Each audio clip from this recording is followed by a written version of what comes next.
오늘은 하나님의 거룩한 사역이라고 하는 제목으로 같이 말씀을 나누려고 합니다. 이 단원은 그러니까 2월 달에 우리가 공부하는 그 단원을 2단원이라고 하는데, 오늘은 5, 6, 7과까지 지난주까지 저희들이 배웠고, 오늘은 8과를 배울 차례인데, 그 8과가 삼위 하나님의 거룩한 사역. 그 하나님의 거룩한 사역이 뭐냐? 이 사역이라고도 하고 반대로 역사라고도 합니다. 근데 역사는 영어로 히스토리가 아니고요. 역사는 항상 일하심이라고 이해를 하시면 되겠습니다. 하나님 아버지의 역사가 우리와 함께 하실 줄로 믿습니다. 이렇게 얘기했을 때 그 역사는 하나님의 일하심이 우리와 함께 하십니다. 하시기를 원합니다. 이런 뜻으로 해석을 하시면 되겠습니다. 그래서 오늘은 하나님, 거룩한 삼위 하나님의 사역이 뭐냐? 그것은 바로 하나됨이다 라고 하는 것을 같이 공부를 하려고 합니다.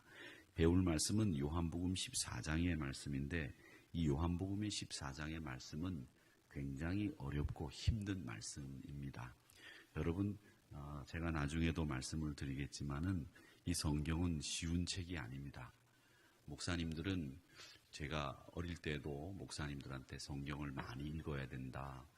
그리고 성경이 여러분 늘 가까이 있어야 된다. 말씀을 가까이 하세요. 그렇게 얘기를 하지만, 성경을 여러분 읽어보셔서 아시겠지만, 성경을 읽을 때 재미있는 성경을, 우리나라 성경은 굉장히 어렵게 번역을 했습니다. 그래서 지금 개역 개정 성경을 여러분들이 보시면 조금 더 쉽게 이해는 되지만, 과거 성경은 아주 이해하기가 난해했던 성경 말씀들이 많이 있습니다.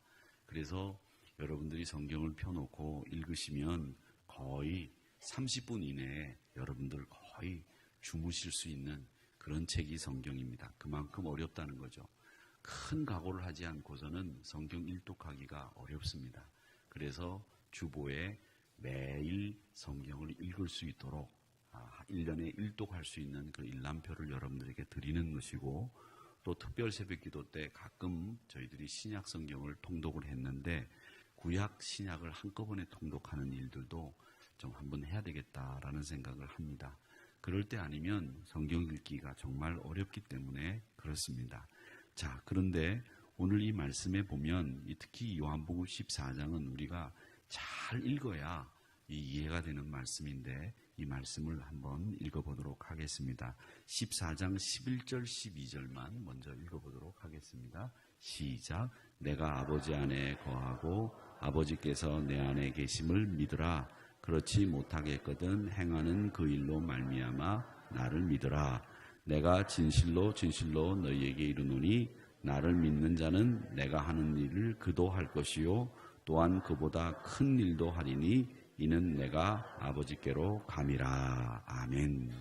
이 말씀만 여러분 꼭 기억을 해두시면 되겠고, 넘기셔서 새길 말씀 요한복음 17장 21절의 말씀, 7번째 말씀입니다. 한번 같이 또 읽어보겠습니다. 시작. 아버지여 그래서 내 안에 내가 아버지 안에 있는 것 같이 그들도 다 하나가 되어 우리 안에 있게 하사 세상으로 아버지께서 나를 보내신 것을 믿게 하옵소서. 아멘. 오늘 이 새길 말씀인 요한복음 17장 21절 20절, 이 말씀은 21절 전의 말씀을 보면 17장 21절 전에 20절 말씀이 어떻게 시작되느냐면 이렇게 됩니다. 지금 21절이 이렇게 되어 있지만 앞에 20절 말씀은 이렇게 돼요. 제가 한번 읽어보겠습니다. 들어보세요. 내가 비옵기는 이렇게 시작을 합니다. 20절이. 이 말씀 전 말씀이 비옵기는 이렇게 시작이 돼요.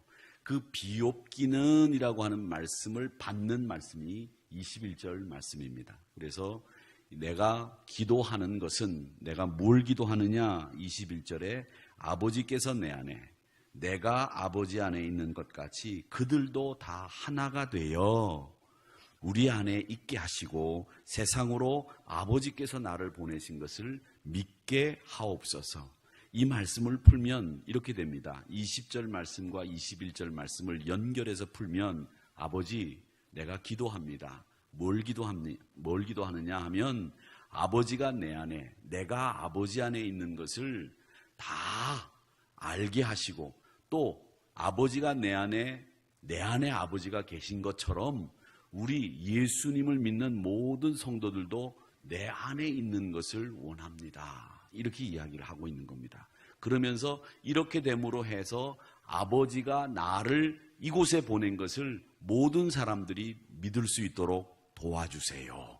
비옵는 것은 20절 시작, 그 기도로 21절의 말씀이 진행돼 나가는 겁니다. 그러니까 20절의 기도가 내용이 뭐냐? 그 기도의 내용이 아버지와 예수님이 하나고, 예수 믿는 성도들이 하나고, 그리고 그렇게 됨으로 해서 아버지가 아들 예수를 이 땅에 보낸 것을 모든 사람이 믿도록 하는 것, 그게 내가 기도하는 내용입니다 라고 하는 말씀입니다.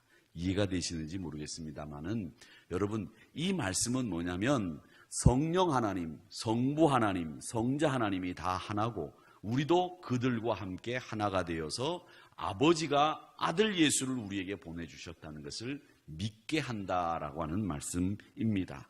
굉장히 어려운 말인데 이건 우리가 다 하나가 되어서 통일성을 가지고 있다는 말입니다. 통일성을 가지고 있다라는 말은 여러분, 우리가 하나 된다고 하는 걸 제가 늘 말씀드리지만 교회 공동체가 하나 된다. 제가 수요일 날도 쿰난 공동체를 성경 지명 강의를 하면서 말씀을 드렸는데, 교회가 하나 된다고 하는 것은 기계적으로 하나가 된다는 얘기가 아니에요. 조직이 하나가 된다는 얘기가 아닙니다. 이게 무슨 말이냐면 조직이 기계적으로 우리가 하나 되는 것이 아니라 여러분이 가지고 있는 다양한 특성들이 있습니다. 여러분 한 분 한 분들이 다 달라요. 다 다른 개성들을 가지고 있고 다 다른 특성들을 가지고 계십니다. 그런 특성들과 다 나름대로의 인격들을 가지고 계신 여러분들이 어떻게 하나가 될 수 있느냐? 그건 바로 뭐냐면 예수 안에서 하나님과 예수 그리스도가 서로 안에 있듯이, 성령님이 하나의 안에 있듯이 이렇게 우리가 예수님 안에 있게 되면 여러분 개인적으로 다양한 특성들을 가지고 있지만 우리가 하나 될 수 있다라고 하는 것을 말하는 거기 때문에 기계적으로 다 똑같이 하나가 될 수 없는 거예요. 그러니까 저분이 생각하는 것이 나하고 다르다고 해서 틀린 게 아니라는 겁니다. 우리가 잘 알고 있으면서도 매일 오류를 범하고 있는 게 뭐냐? 저 사람이 나하고 다르다는 것 때문에 틀리다고 판단하는 것. 이게 제일 많이 오류를 범하는 거예요.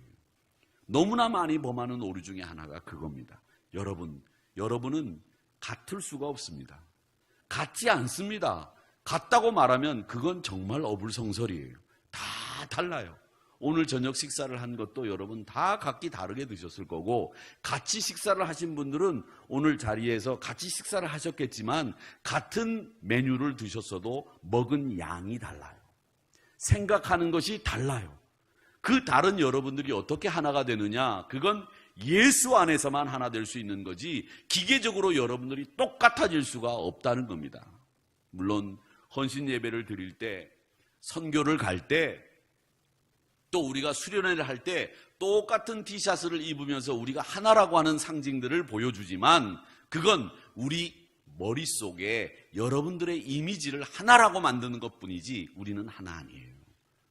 여러분 여기 모인 분들이 다 다른데 우리가 하나 될 수 있는 건 한 가지 방법밖에 없습니다. 예수 안에, 하나님 안에 우리가 있을 때에만 하나가 될 수 있지 우리는 하나가 될 수 있는 사람들이 아니에요. 그렇기 때문에 다르다는 것 때문에 틀리다고 말하는 이런 실수를 하지 말아야 된다라고 하는 것을 여러분 꼭 기억하시고, 여러분들 지체 한 분 한 분들의 그 소중한 다름을 인정해주는 이런 신자들이 되셔야 그 교회가 건강한 공동체가 됩니다. 저 사람이 다른 것을 인정해 주세요. 저 사람이 다른 걸 우리가 받아들일 수 있는 것이 이 하나됨의 첫 번째 발자국을 띄는 겁니다. 그러기에 오늘 이 말씀 속에서 우리는 뭘 배워야 되느냐? 거룩한 사역이라고 하는 것은 삼위일체의 역사하심, 일하심으로 우리가 알아야 되는데, 예수 그리스도 안에서 거룩한 삼위일체 하나님이 계시다는 것을 깨닫고 우리도 그 삼위 하나님의 사역 안에 동참함으로 해서 하나가 될 수 있는 거지 여러분 다른 일로 하나가 될 수 있는 게 아니에요. 오늘 보세요. 시온성가대가 찬양을 했는데 사부로 찬양을 하셨는데 이 사부로 찬양을 하시는데 그 사부의 음이 다 달라요. 그런데 그 다른 음이 어때요? 화음이 맞아요? 안 맞아요? 맞죠. 그러니까 그 소리가 아름답게 들리는 거예요. 여러분들이 지금 시온성가대분들이 사부로 불렀다고 이야기하니까 어떤 분이 시온성가대원들이 웃으시는데 제가 웃는 의미를 알아요. 제가 그걸 또 웃는 의미를 얘기하면 되겠어요? 안 되겠죠. 음이 다르지만 그 음을 화음이 맞는다고 이야기하면서 또 다른 음이 하나가 돼서 아름답게 우리 귀에 들리는 것, 그게 진짜 아름다움이란 말이죠. 여러분 손가락을 보세요. 이 손가락이 5손가락의 길이가 다 달라요. 그런데 만약에 이 손가락 5개가 길이가 다 똑같다고 한번 가정해 보세요.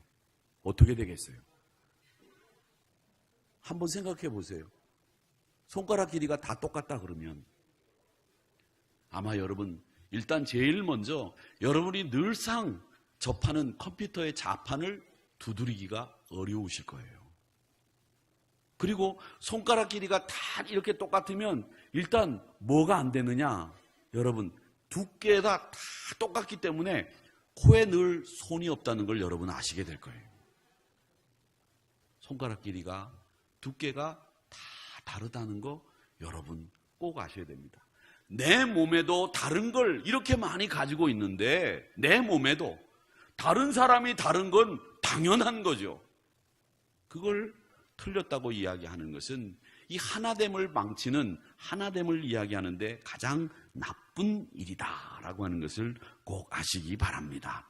자, 그 다음에 보면 오늘 모임 진행 방향은 이 공부하는 방향은 뭐냐면 삼위일체에 대해서 우리가 알아야 되겠는데 이 삼위일체는 성경에 문자적으로 나오는 이야기가 아닙니다.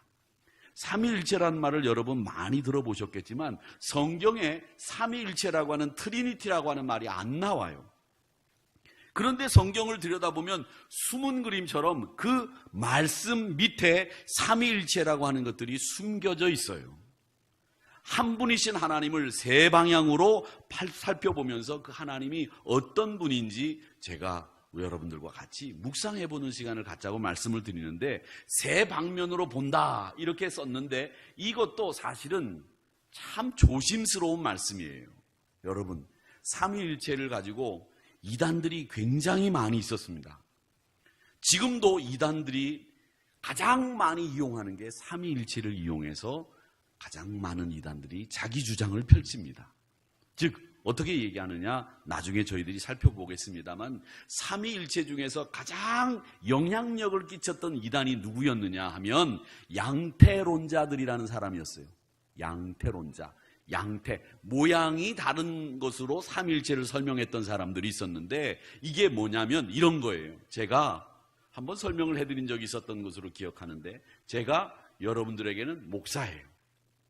제가 저희 집사람에게는 남편이에요. 제가 저희 아이들에게는 아버지예요. 이런 세 가지 역할을 하고 세 가지 모습을 가졌지만 제가 하나인 것으로 설명하는 그것이 양태론이라고 하는 거예요. 그게 기독교 역사에 가장 많이 영향력을 미쳤던 삼위일체론의 이단이에요. 근데 지금 이 세 모습을 여러 방면으로 살펴보면이라고 한 말도 사실은 거기에 약간 근접하는 듯한 그런 표현이기는 하지만 우리가 삼위 하나님을 정확하게 이해하는 데 있어서는 여러분 정말 필요한 게 뭐냐? 지혜라고 하는 겁니다. 그래서 삼위일체는 여러분 하나님이 어떻게 자신을 표현했느냐를 보면 아는데 창세기 1장 26절 말씀에 보면 우리의 형상을 따라라고 말씀을 하십니다. 그걸 보면 우리 하나님이 삼위 하나님, 성자 하나님, 성부 하나님, 성령 하나님이 우리를 당신의 형상대로 만들었다는 것을 알 수 있습니다. 근데 우리 하나님이 우리를 만드실 때 어떻게 만들었느냐? 동물들은 종류대로 만드셨어요. 근데 우리 사람은 어떻게 만드셨냐면 하나님의 형상대로 만드셨다는 겁니다. 그러니까 형상대로 만드셨다고 하는 말은 뭐냐면 우리 하나님이 가지고 계신 영의 모습, 하나님이 가지고 계신 지혜의 모습, 이게 우리 인간에게 그대로 들어왔다는 거예요. 여러분은 그래서 영적인 분들입니다. 여러분들은 내가 아무리 영적이 아니라고 부인을 하더라도 여러분은 영적인 부인들이에요. 영적인 사람들이에요. 왜? 하나님의 영적인 형상이 여러분 안에 주어졌기 때문에 예수님을 통해서 여러분들이 형상을 회복하는 순간에 여러분은 영적인 사람이 되는 거예요. 그리고 여러분은 지혜로운 사람이 되는 거예요. 왜? 우리는 하나님의 형상대로 창조되었기 때문에 그렇다라는 겁니다. 그러니까 인간만 하나님의 형상대로 만들어졌어요. 에베소서 3장 10절 말씀을 제가 읽어보겠습니다. 잘 들어보세요. 새 사람을 입었으니 이는 자기의 창조하신 이의 형상을 따라 지식에까지 새롭게 하심을 입은 자니라. 이런 말씀이 에베소서 3장 10절에 있습니다. 우리가 창조하신 하나님의 형상을 따라 지식도 새롭게 됐다는 거예요. 그러니까 여러분의 형상은 하나님의 형상대로 만들어진 줄 믿으시기를 축원합니다. 여러분의 형상은 부모님으로부터 외적인 형상은 받으셨어요. 물려받으셨어요. 그러나 영적인 형상은 하나님 아버지의 형상을 그대로 쏙 빼닮았다라고 하는 것을 잊지 마시기를 바랍니다. 그래서 이 형상은 영어로 이미지라고 합니다. 형상을 이미지라고 합니다. 라틴어로는 이마고라고 부릅니다. 이마고 비슷하죠? 이미지, 이마고. 그래서 하나님이 라틴어로는 데이라고 해요. 데이. 영어로 날 하듯이 데이인데 DEI라고 하나님을 그렇게 부릅니다. 그래서 하나님의 형상을 라틴어로 이마고 데이 이렇게 불러요. 근데 그 이마고라고 하는 말이 영어로는 이미지란 말이에요. 그러니까 어떤 사람을 보면 왜 우리가 그런 말 하잖아요. 왜 그 모창 가수들을 보면 배철수라고 하는 사람이 있고 배칠수라고 하는 사람이 있는데 생긴 것도 비슷하게 생기고 노래 부르는 것도 비슷하게 불러요. 그 사람을 보면 배철수 이미지가 생각이 난다 했을 때 그 사람의 배철수 이미지는 배철수라고 하는 이미지가 있으니까 배철수 이미지가 나오는 거죠. 여러분도 마찬가지예요. 하나님의 이미지와 형상이 있기 때문에 여러분도 하나님의 형상이 여러분 모습 속에서 나오는 거예요. 그냥 없는 게 아니란 말이죠. 그걸 여러분들이 꼭 기억하시기를 바랍니다. 그래서 창조한 모든 우리 인간은 하나님을 닮게끔 되어 있다. 이걸 여러분 잊지 마시기를 축원합니다. 그래서 하나님이 우리에게 하신 일은 뭐냐? 우리를 하나님의 형상대로 지으셨다. 나는 영적인 존재다 라고 하는 분명한 생각을 가지시기를 축원합니다. 자, 말씀 나누기를 가들어가 보겠습니다. 예수님은 자신을 감추지 않고 드러내셨는데 자신이 뭐라고 했느냐면 하나님의 아들이다, 하나님과 동일하다고 선포를 하셨습니다. 그러면서 예수님은 자신의 모습을 감추지를 않으셨어요. 그냥 그대로 드러내셨는데 예수님이 말씀하신 것 중에서 이제 예수님이 우리가 이제 고난 이 사순절을 보내고 있는데 이제 고난 주간까지 40일을 보내는데 그 마지막 한 주간 동안에 예수님이 하신 일 중에 하나가 성만찬을 제정하신 일을 하셨습니다. 그 성만찬을 제정할 때에 제자 중에 빌립이라고 하는 사람이 나서서 예수님에게 물었습니다. 뭐라고 물었느냐면 예수님, 우리에게 하나님 아버지를 좀 보여주세요. 성찬을 하다가 뜬금없이 빌립이 그 얘기를 했어요. 그러니까 예수님이 뭐라고 대답을 하셨느냐면 야, 내가 아버지 하나님을 보여달라고 하는 네 말을 듣고 내가 대답을 하는데 나를 본 사람이 아버지를 본 것이다. 이렇게 대답을 하십니다. 그게 뭐냐면 오늘 읽은 요한복음 14장 8절 9절의 말씀이에요. 여러분 기억하시기 바랍니다. 요한복음 따라하세요. 요한복음 14장 8절 9절 이 말씀을 꼭 기억하셔야 됩니다. 이건 성찬을 하는 동안 빌립이 물은 질문에 대해서 아버지를 보여달라고 하는 그 질문에 대해서 이 말씀을 하신 거예요. 나를 보았으면 아버지를 본 거다. 이렇게 이야기를 하셨어요. 근데 빌립은요, 어떤 사람이냐면 굉장히 성격이 급한 사람이에요. 이 사람이 큰 요한, 우레 아들 요한처럼 성격이 급해요. 그래서 예수님을 영접하고 난 뒤에 제일 먼저 한 일이 뭐냐면 자기 친구한테 막 뛰어가요. 그 친구 이름이 뭐냐면 나다나엘이었어요. 이 나다나엘에게 쫓아가가지고 나다나엘에게 야, 한번 와봐라. 내가 너에게 보여줄 분이 있다. 누구냐? 예수님이신데 그분이 메시아다. 그러면서 한번 와봐라. 우리가 초청주일 때, 총동원주일 때 했던 그 말을 한 사람이 누구냐면 빌립이에요. 빌립이 나다나엘에게 그렇게 한 거죠. 그래서 나다나엘이 와서 예수님을 만나게 된 거죠.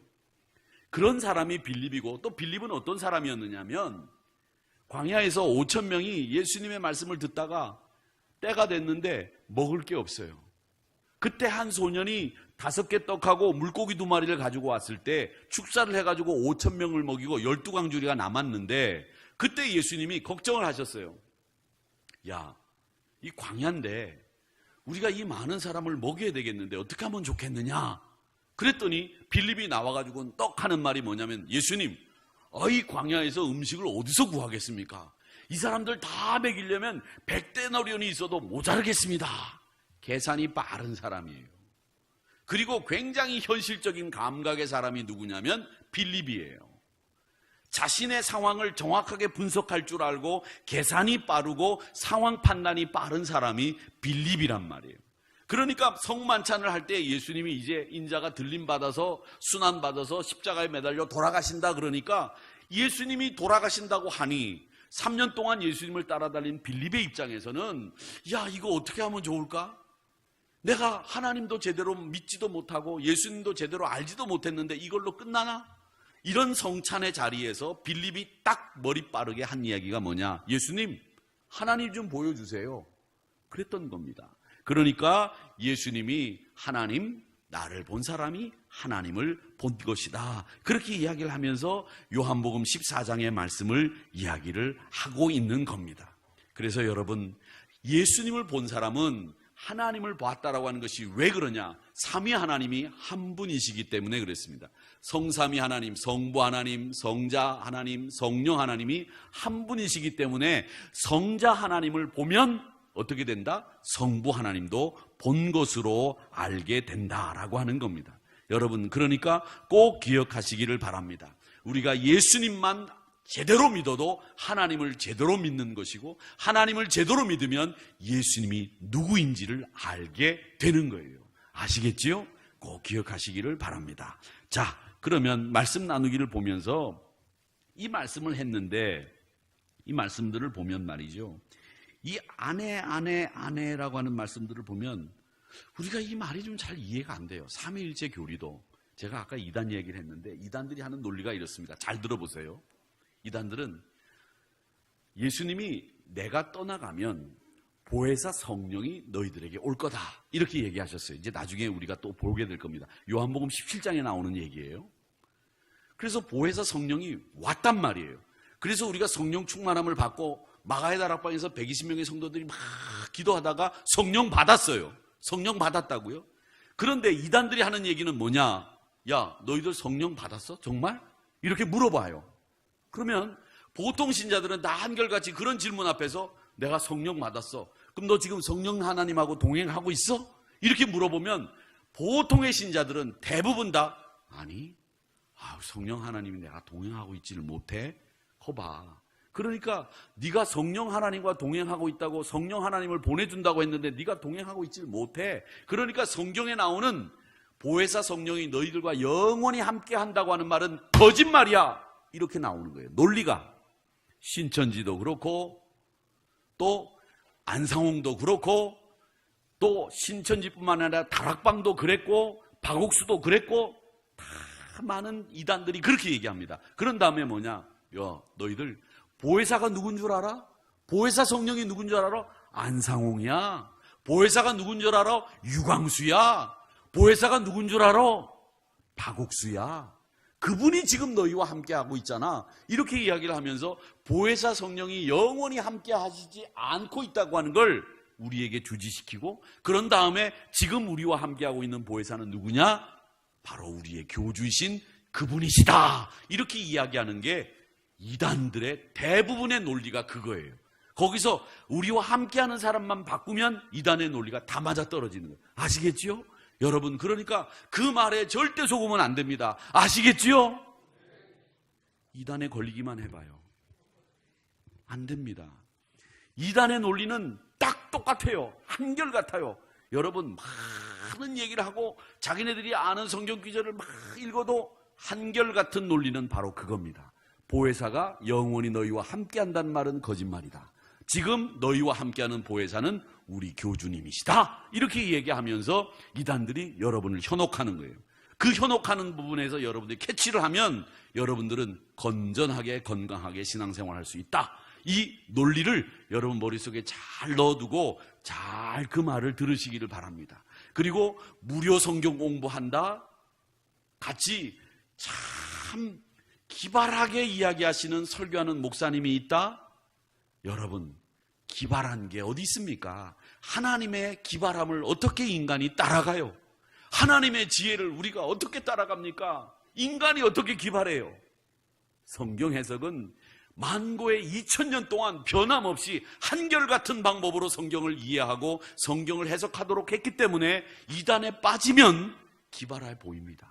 새로운 소리처럼 들립니다. 그러나 그 소리를 듣는 순간에 우리 영혼은 망하는 거예요.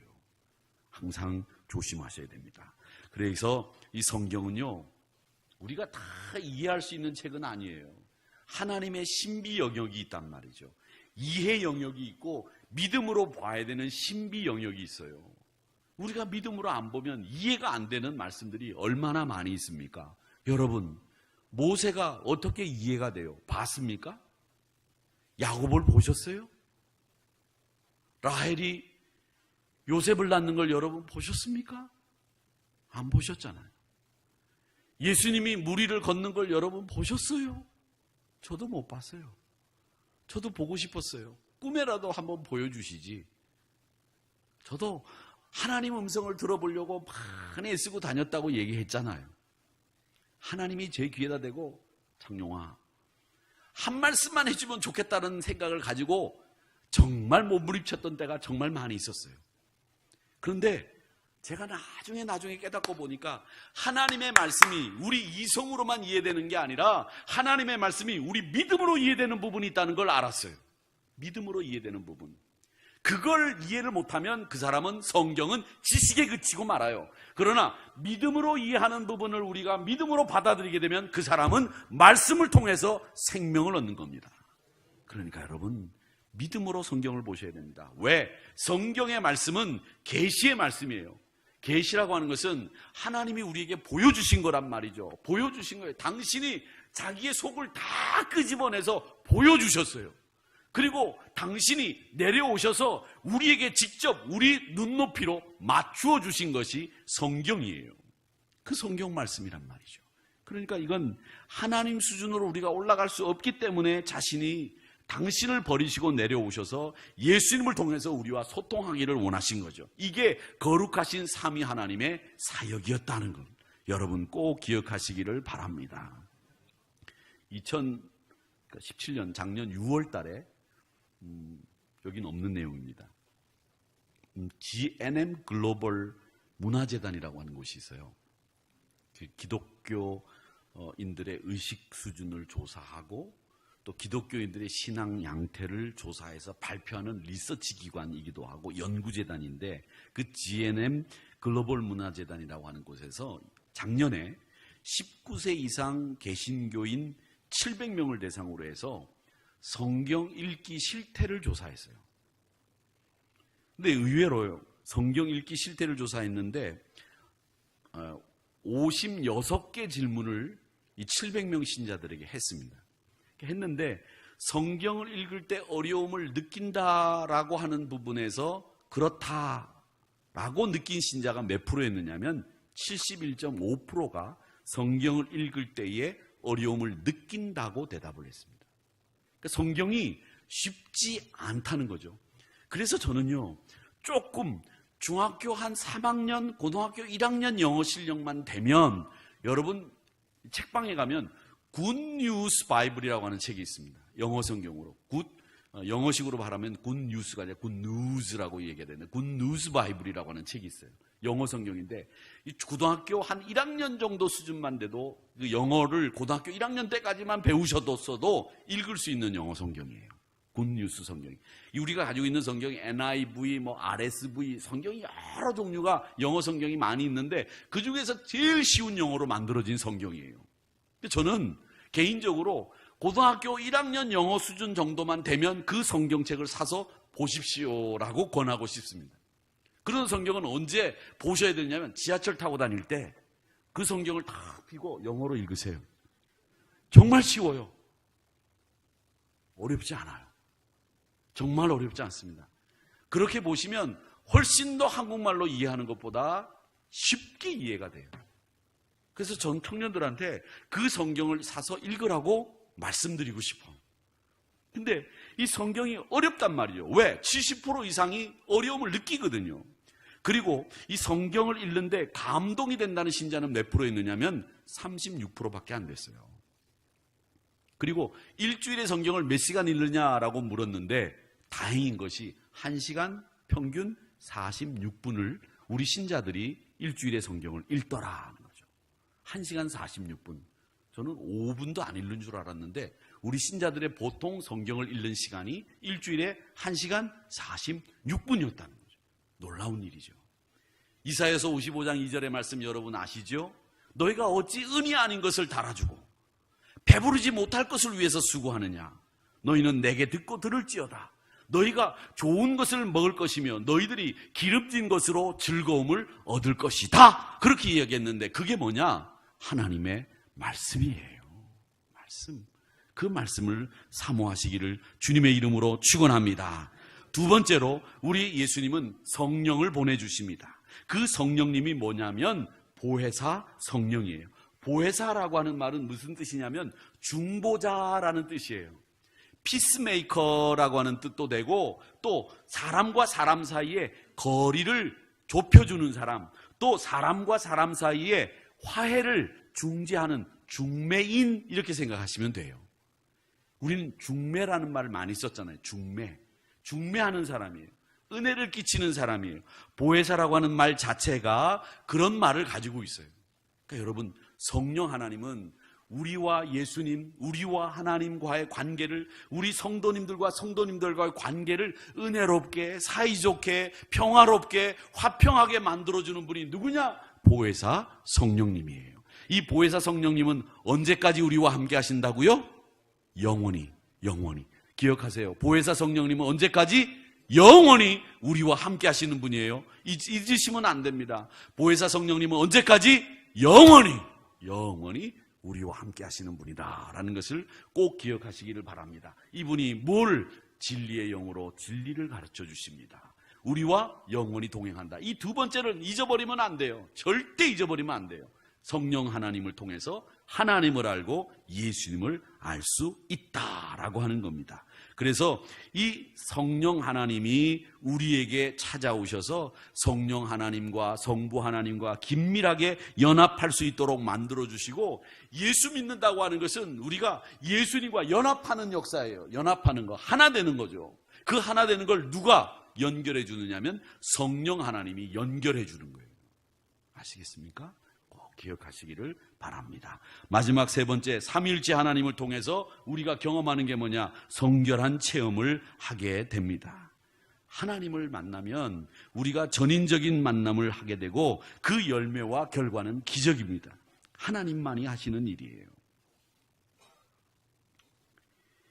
오늘 이 요한복음 이 14장 말씀은요, 여러분 읽은 말씀이 잘 아시는 말씀일 거예요. 요한복음 14장 우리 집사님이 아주 참 잘 읽어주셨는데, 이 14장의 말씀은 예수님의 임종유언이라고 합니다. 임종유언. 그러니까 예수님이 십자가에 달려 돌아가시기 직전에 마지막으로 하신 말씀이 오늘 요한복음 14장의 말씀이에요. 그러니까 여러분들 여기다가 적어두실 때 오늘 이 말씀은 누가 쓰셨냐면은 요한복음 14장은 정정자 권사님이 쓰셨고 14장 하반부는 정종회 집사님이 쓰셨고요. 쓰셨네요. 글씨를 아주 참 잘 쓰셨습니다. 근데 이 요한복음 14장은 예수님이 돌아가시기 직전 마지막에 하신 유언이에요. 근데 이 유언이 뭐냐 하면 유언 중에서 여러분 14장 12절을 한번 보시기 바랍니다. 이 유언 중에서 제일 중요한 말씀이 있습니다. 자, 한번 읽어보겠습니다. 자, 시작. 내가 진실로 진실로 너에게 이르노니 나를 믿는 자는 내가 하는 일 그도 할 것이요 또한 그보다 더 이는 내가 아버지께로 감이라. 자, 이 말씀을 보세요. 이 말씀을 뜯어보면 내가 진실로 너에게 이른다, 말한다. 나를 믿는 자는 내가 하는 일을 나를 믿는 사람은 한다. 그게 첫 번째고요. 두 번째는 또 뜯어보면 또한 그보다 더 큰 일도 하리니 아버지께로 가면서 성령님을 보내셔서 너희들이 나를 믿게 되면 내가 한 일을 너희도 한다. 그리고 너희는 내가 한 일보다 더 큰 일도 한다. 그렇게 얘기하셨어요. 그러면 더 큰 일이 뭡니까? 더 큰 일이 뭐겠어요? 더 큰 일이 뭐냐면 생명을 구원하는 일이에요. 이걸 꼭 기억하셔야 됩니다. 더 큰 일은 뭐냐면 사람을 살리는 일, 세상을 복음화시키는 일, 이게 더 큰 일이란 말이죠. 그러니까 여러분, 예수님을 믿는 사람은 예수님이 행하신 일을 그대로 할 수 있고 그보다 더 큰 일, 사람을 살리는 일을 예수님처럼 할 수 있다. 이걸 꼭 기억하시기를 축원합니다. 자, 그 다음에 내 이름으로 무엇이든지 내게 구하면 내가 행하리라 이렇게 말씀하셨는데 이 말씀은 여러분 외우기도 좋죠. 요한복음 몇 장 몇 절? 14장 14절이죠.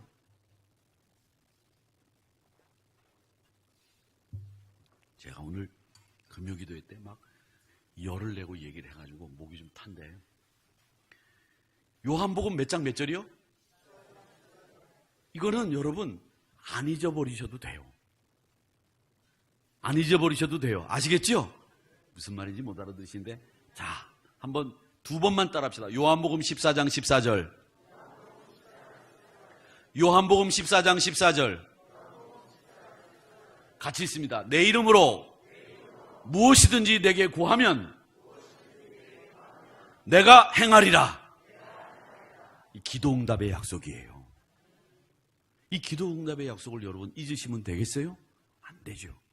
요한복음 14장 14절의 말씀, 이 기도응답의 약속을 잊지 마시기를 축원합니다. 기도응답의 약속을 하나님이 해주신 거예요. 그러니까 어떤 기적보다도 더 큰 기적은 뭐냐면 삼위 하나님의 신비한 세 분의 교제 안에 우리가 들어가게 되는 거예요. 그러면서 우리가 기도응답 받을 수 있는 약속의 자녀가 됐다는 거예요. 그게 우리에게 주신 하나님의 큰 특권 중에 특권이다라는 것을 잊지 마시기를 바랍니다. 우리 그리스도인들의 특권이 뭐냐? 그러면 내 이름으로 구하는 자들에게는 무엇이든지 구하는 대로 그대로 응답된다고 하는 요한복음 14장 14절의 말씀이 우리에게 주신 특권입니다 라고 이야기할 수 있는 여러분들이 되시기를 주님의 이름으로 축원합니다. 그래서 성령 안에서 하나님의 인격을 체험하게 되면 여러분 신비한 그 연합 안에 들어가게 되는 것이고 삼위일체 하나님은 우리로 기도응답의 역사가 있게 하시고 성결을 체험하게 하시고 예수님과 동행할 수 있는 임마누엘의 체험을 할 수 있도록 만들어 주신다는 것을 잊지 마시기를 바랍니다. 항상 여러분 이 신앙 가지고 승리하시기를 주님의 이름으로 축원합니다. 자, 이제 오늘 잊지 말아야 될 말씀 한 가지 꼭 기억하시라고 말씀하신 것은 요한복음 14장 14절 잊지 마시고 또 이단들이 늘 우리를 넘어뜨리려고 하는 가장 중요한 논리는 성령 하나님이 우리와 영원히 함께하지 않는다. 지금 너희와 함께하는 성령 하나님은 우리 교주다. 이렇게 이야기하는 논리를 편다는 것을 머릿속에 꼭 넣어두시기를 바랍니다. 그래서 이 삼위 하나님의 하나 되게 하시는 역사에 동참하는 여러분들이 되시기를 주님의 이름으로 축원합니다. 우리 같이